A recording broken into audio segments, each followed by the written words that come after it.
আমার হাঁটুতে যন্ত্রণা ছিল। মানে সাইকেল চালাতে অসুবিধা হতো। কটকট করে আওয়াজ হতো। আর ডান হাতটা ওরকম ছিল, ডান হাত পিছনে ঘোরাতে পারতাম না। কর্মতার দয়ায় ওটাও ঠিক আছে। আর প্লাস আমার ভগবতী হাঁটুতে বাত ছিল। ডাক্তারও দেখিয়েছিলাম। ডাক্তার দেখার পর ডাক্তার বলল যে, "মা এই রোগ ভালো হবে না। এই সারা জীবন ওষুধ খেয়ে যেতে হবে।" পেটের অপারেশন ছিল। ৪ বার অপারেশন করেছে। ব্যাঙ্গালোরে লাস্ট বার অপারেশন করার পর ওটা নিয়ে প্রায় ১ বছর ভুগেছি। কর্মতার শরণে আসার পর ওটাও ঠিক হয়ে গেছে।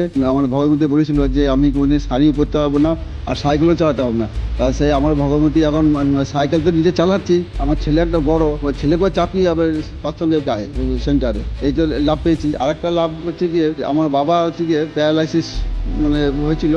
আর ব্রেন স্ট্রোক থেকে প্যারালাইসিস, হাই প্রেশার। ওর বাবার হচ্ছে গিয়ে গোটা গায়ে সে ফাটা ফাটা চামড়া, ফাটা ফাটা রস বেরোতো। আর একদম পায়ের মাথা থেকে একদম পায়ের নখ পর্যন্ত মানে দেখা যেত না, মানে এত খারাপ বিচ্ছিরি অবস্থায় ১০-১২ বছর ধরে যেত। বহু ডাক্তার দেখিয়েছে, বর্ধমানে একটু স্কিনের ডাক্তার, স্পেশাল ডাক্তার দেখিয়ে তবু ভালো হয়নি। ওষুধ খেতেও ভালো হতো, আবার হতো। তাই কর্মতার স্মরণ এসে এটাও বাবার ভালো হয়ে গেছে। সম্পূর্ণ ভিডিওটি দেখার জন্য ডেসক্রিপশন বক্সে দেওয়া লিংকে ক্লিক করুন।